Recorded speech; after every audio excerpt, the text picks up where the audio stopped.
Salut les Frenchies et bienvenue dans cette nouvelle vidéo. Une vidéo très attendue car la draft est passée. Ça y est, nos joueurs français ont été draftés. Ou pas malheureusement. Et on va analyser ça avec Simon. Ça va Simon? Salut Tedesco, c'est un plaisir de te retrouver ce soir. Allez, plaisir partagé. Une draft pour moi en tout cas en demi-teinte. On avait parlé des profils français dans cette draft. 4 joueurs français qui se présentaient. Seulement 2 draftés et un qui a signé un contrat à côté. Et malheureusement, Abdoulaye Ndoye qui n'a pas été drafté. Qu'est-ce que tu en as pensé, Simon? Ouais, je pense qu'il s'en doutait un peu. J'avais vu des messages un peu juste avant la draft où c'est vrai qu'il disait quand même qu'il était que pour lui c'était vraiment que du bonus quoi. Il se présentait parce que il était c'était la dernière année pour se présenter et que s'il trouvait une équipe, il trouvait, sinon il continuait sa progression en France. Je pense qu'il lui manque un peu une année référence. Je le disais pendant la prévue. Il avait un peu de difficulté à s'intégrer dans le groupe de Monaco. On sait que Monaco, c'est quand même une grosse équipe référencée du championnat français. Donc, à mon avis, il lui manque cette petite année à voir.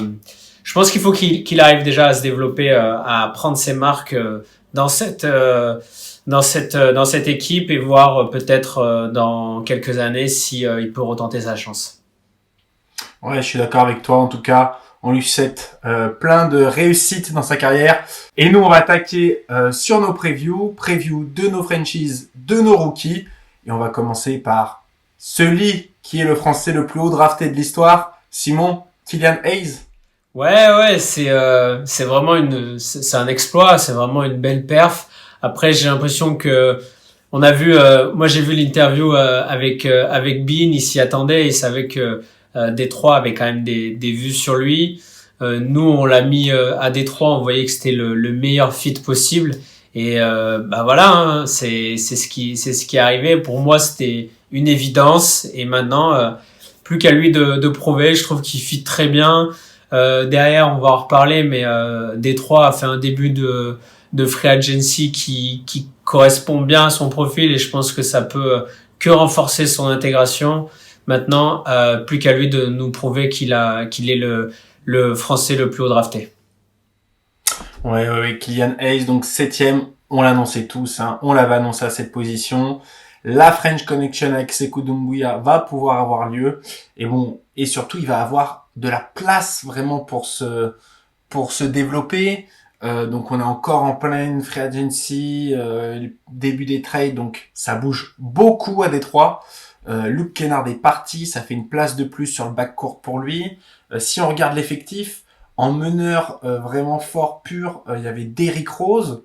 Après, il y a lui pour moi. Ensuite, il y a d'autres joueurs qui peuvent jouer sur ce backcourt. Il y a des Delon Wright, des Langston Calloway, des Zaire Smith aussi qui sont arrivés. Il y a des Brandon Knight, des joueurs comme ça. Mais pas de gros joueurs à qui les minutes sont garanties. Et donc, il va avoir du temps de jeu.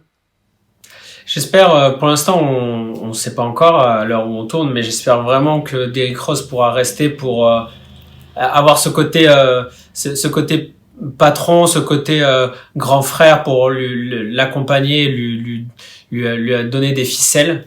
J'espère vraiment qu'il pourra rester. Et puis, pour l'instant, Détroit a recruté tous les intérieurs de la ligue pendant la free agency, donc ça peut vraiment être intéressant d'avoir ces gros babards pour venir poser des écrans à Killian Hayes et pour envoyer des alley-oops de partout. Donc vraiment super intéressant et j'ai hâte que la saison commence. Ça faisait longtemps que je regardais plus Détroit et franchement là, j'ai hâte de les regarder jouer.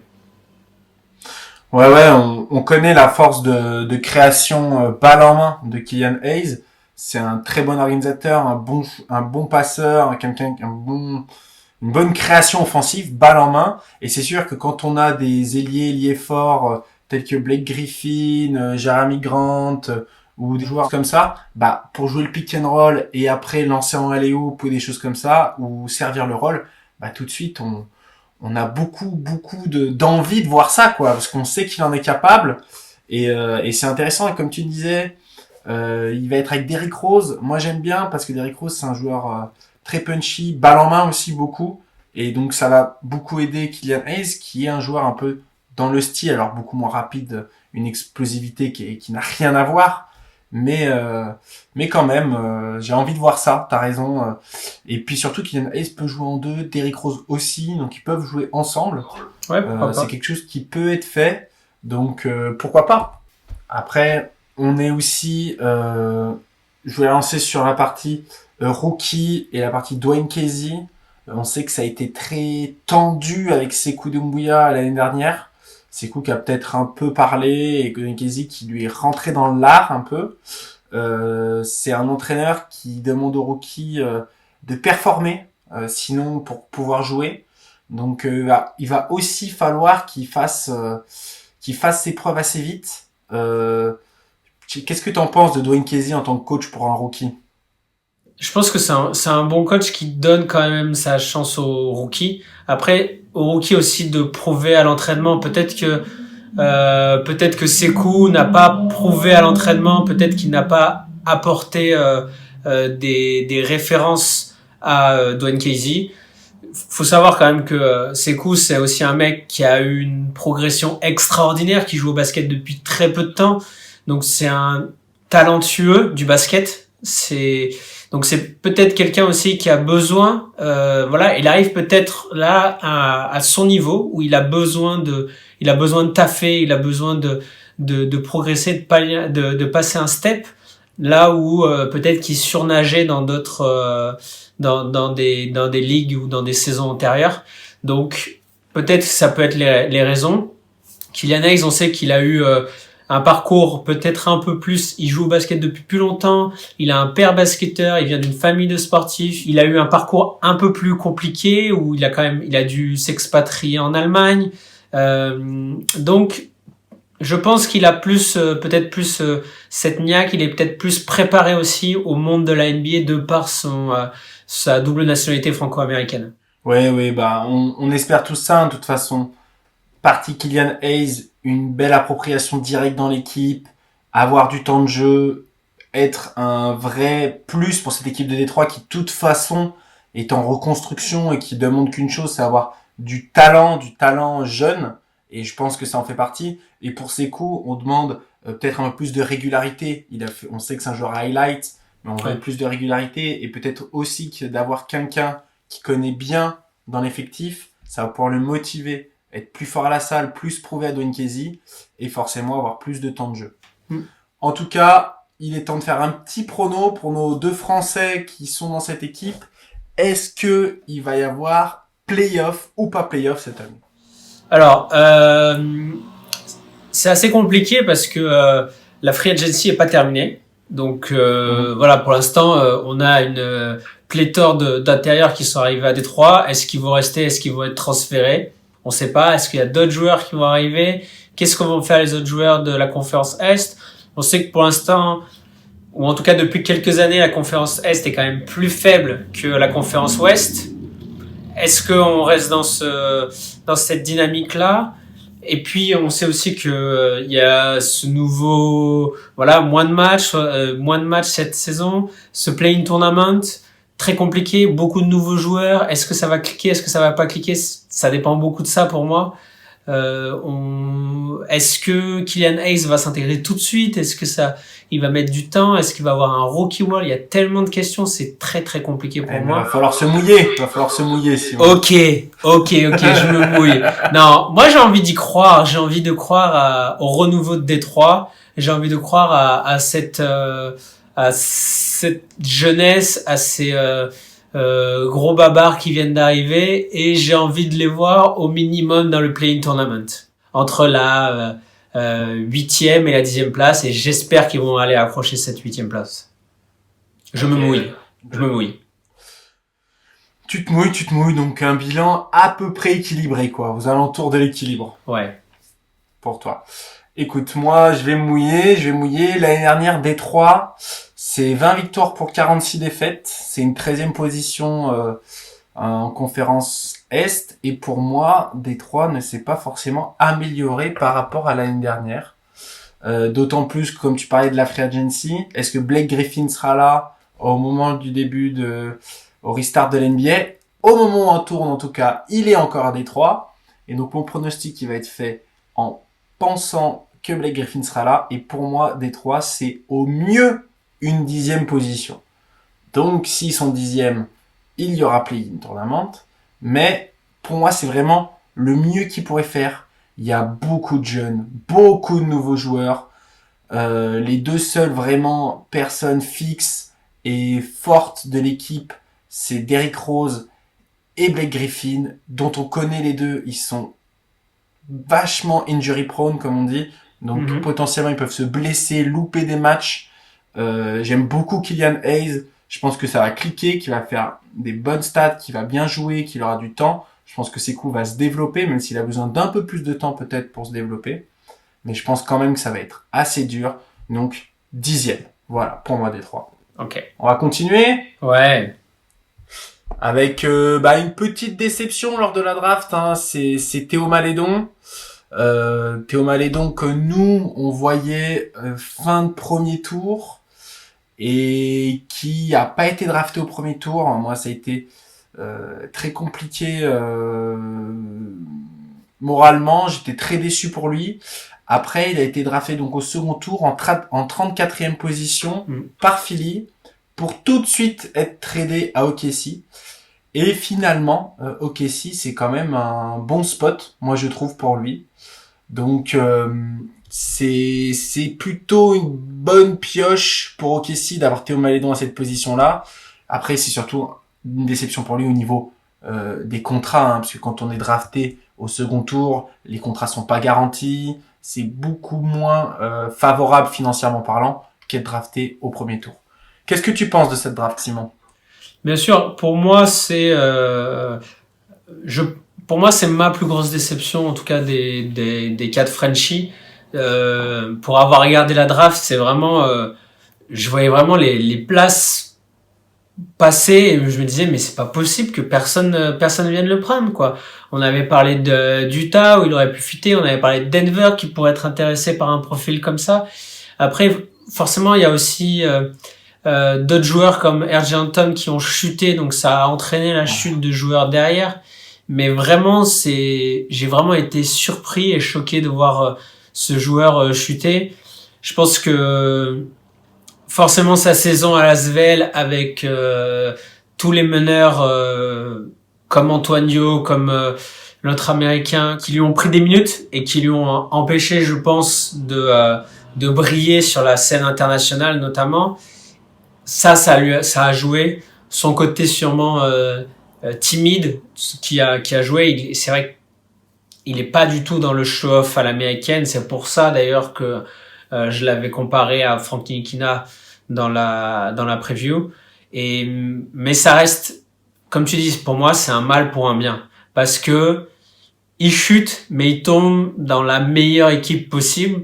Une équipe qui a fait table rase, qui est prêt à repartir à zéro, qui va, honnêtement, il y a aucune concurrence.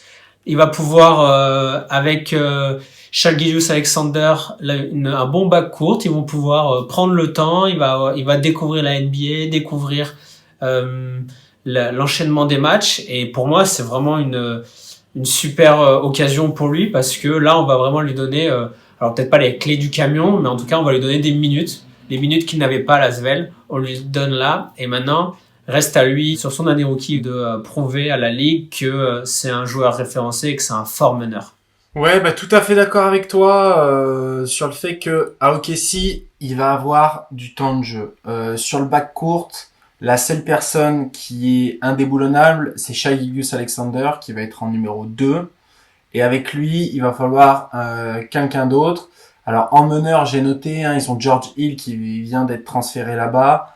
Ty Jerome, meneur des Suns, qui a très peu joué à Phoenix et donc qui n'a pas un statut de titulaire ou même de seconde option. Et Josh Gray. Alors après, en arrière, ils ont Gilgeous-Alexander et Luguentz-Dort qui jouent pas mal. Et il y a Robertson, qui fait du 2, du 3 un peu. Donc il y a de la place. Il y a de la place pour trouver des minutes dans cette équipe. Largement, une équipe qui est là pour reconstruire, qui est pas là pour gagner des matchs l'année prochaine. Pas du tout. Ils ont plein de pics. pour les prochaines années. Ce qu'ils veulent, c'est reconstruire, trouver du talent. Ça va leur faire bizarre, parce que l'année dernière, c'était une équipe qui a fini 5e avec 44 victoires. Mais bon, il y avait Chris Paul, c'était un autre projet. Là, le projet, il est clair. C'est perdre pendant 2-3 ans, peut-être moins si ça clique vite, et drafter haut, drafter fort, essayer de trade intelligemment et de jouer correctement, jouer de manière collective. C'était déjà ce qu'ils avaient l'année dernière. C'est une équipe qui est très collective. Et pourquoi pas un Théo Malédon qui a des forces en dribble, en lecture pick and roll, qui est un bon joueur d'équipe, un bon joueur. Moi, je le comparais à Ricky Rubio. Alors, à un moment, il y avait Ricky Rubio au OKC, on s'est tous dit, ah, ça va fitter, ça va bien jouer. Bon, Ricky Rubio est parti entre-temps à Minnesota. Donc, moi, je dis que il y a possibilité pour lui de s'exprimer dans cette équipe. Un petit marché avec moins de pression. Je pense aussi que ça peut pas faire de mal.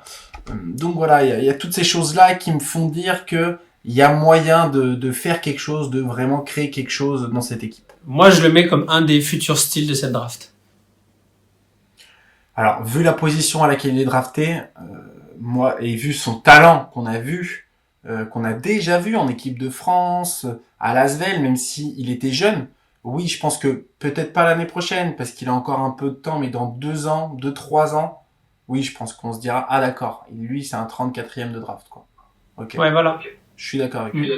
Je suis entièrement d'accord et j'espère vraiment parce que je trouve que c'est vraiment un mec qui a du talent et j'aime beaucoup les joueurs qui sont moins dans le show-off et qui sont prêts à jouer et qui sont beaucoup plus humbles que de nombreux joueurs américains. Donc j'ai hâte de le voir jouer. En tout cas, on est sûr de le voir jouer l'année prochaine et ça c'est le plus important.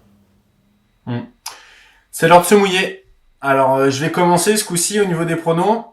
OKC l'année dernière c'était 5e de la conférence Ouest. L'année prochaine OKC ça sera 14e de la conférence, 14e ou 15e, j'hésite encore.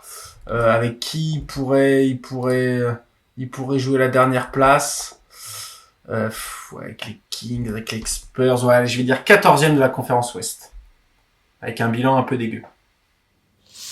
Ouais, pour moi, effectivement, départ de Chris Paul, départ de Schroeder, ça s'annonce très très compliqué. Je crois que c'est même le but d'OKC, c'est vraiment de zéro objectif, zéro pression l'année prochaine et c'est vraiment d'établir des bases, d'établir des stratégies, que le nouveau coach puisse prendre son temps, développer des jeunes et à mon avis, ça va jouer les bas de tableau effectivement et on verra pas Théo Malédon que ce soit en play-in ou en play-off.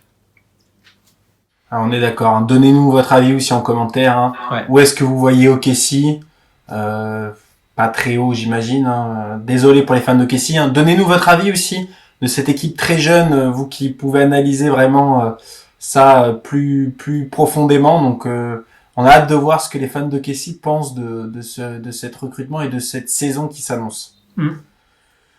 On va attaquer avec notre dernier. Alors, pas drafté, notre dernier français, c'est Killian Tilly. Alors, moi, c'était ça, le soir de la draft, ma plus grosse déception, voir que Killian Tilly était pas drafté. Alors, tout de suite, ça a été mieux quand j'ai vu que il allait signer un two-way contract avec Memphis et j'étais très content que quelqu'un lui donne quand même sa chance avec un contrat. On en avait parlé, c'est un joueur qui est depuis un petit moment sur le circuit NCAA. Il a fait ses 4 années, il était connu par les scouts. Et je pense qu'il y avait des scouts qui se disaient, ok, de toute façon, s'il n'est pas drafté, on va lui proposer un petit two-way contract.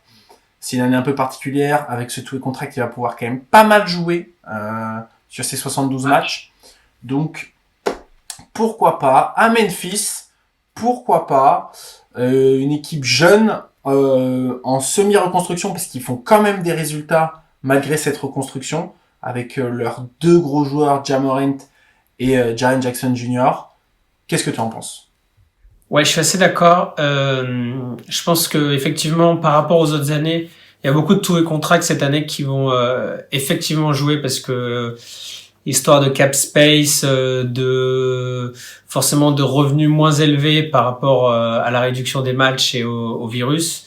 Donc, je pense qu'il aura effectivement sa chance. Effectivement, il y a des mecs comme Jared Jackson Jr. qui s'éclate à shooter à 3 points et à mon avis il va apporter ce spacing avec des Ja Morant qui vont percuter, donc il peut apporter ça.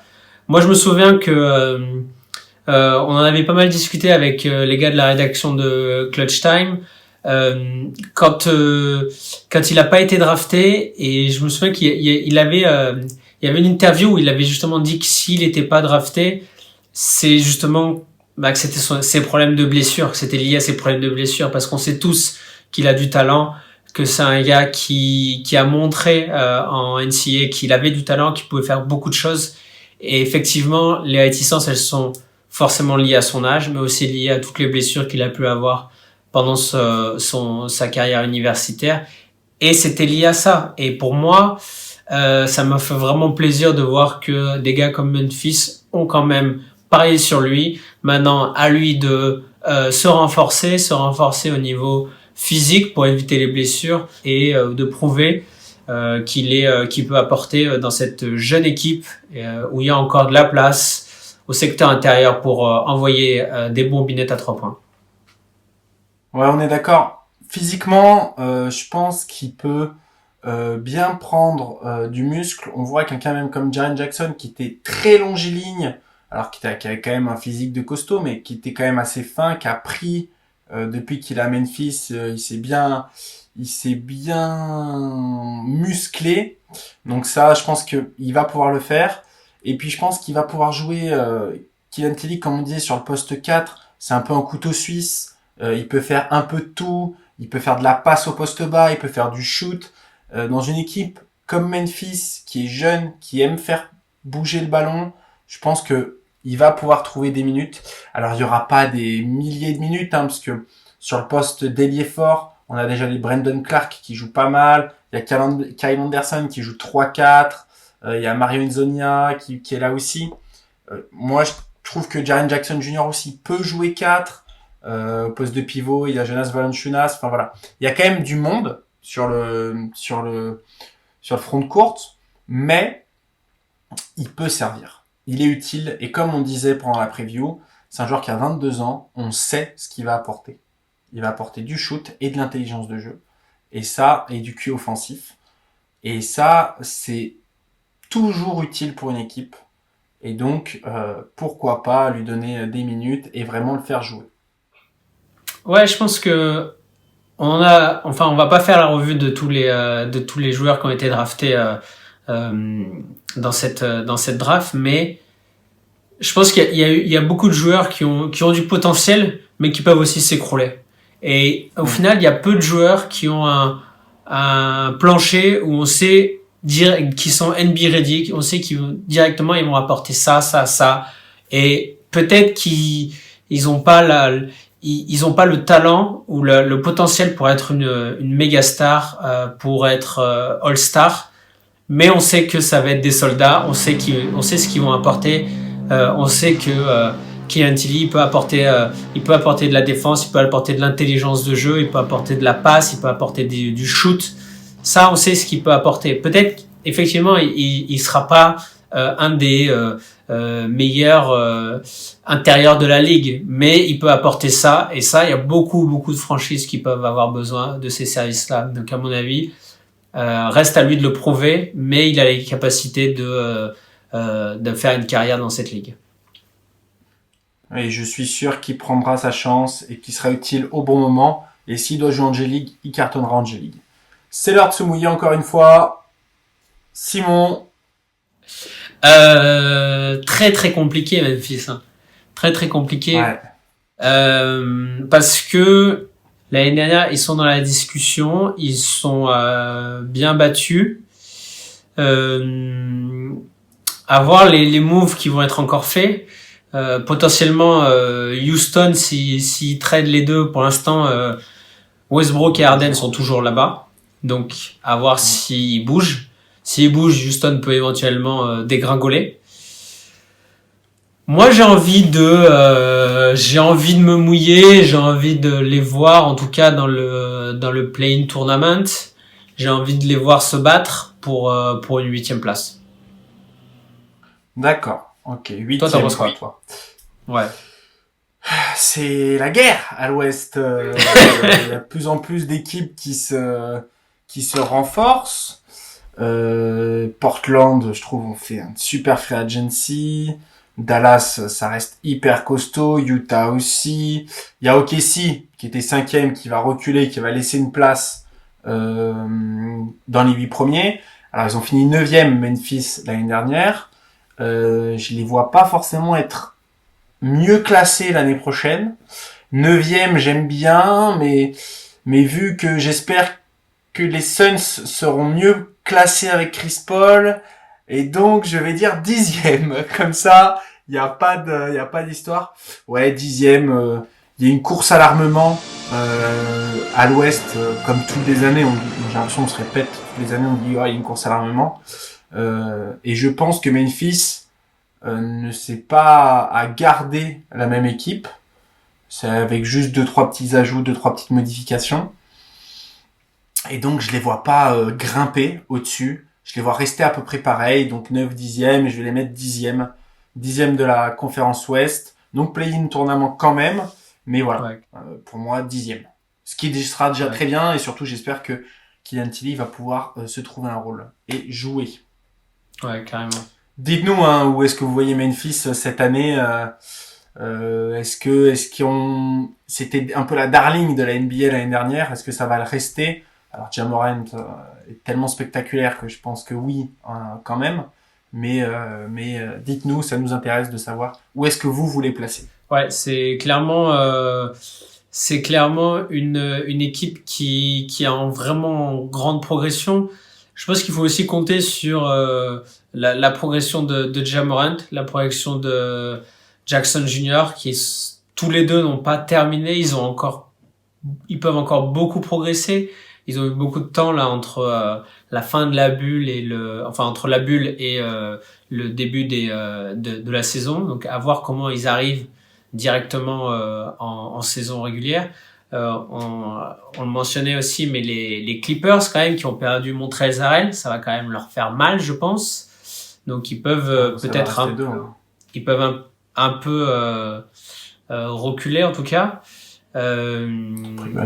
Donc à voir, ça va être vraiment intéressant autant à l'ouest qu'à l'est, même si le niveau est pas le même, ça va être intéressant en tout cas. J'aime beaucoup ce concept de play-in tournament, ça va être alors il y a du pour, il y a du contre, mais ça va être super intéressant de voir les équipes se battre pour ces places en play-off, ça va être vraiment intéressant. Et puis cette saison raccourcie qui va permettre d'avoir moins de matchs tankés, moins de matchs pour rien. Donc vraiment une super saison et j'ai hâte que la saison attaque et qu'on revienne pour d'autres vidéos. En attendant, dites-nous ce que vous pensez des 3 Français.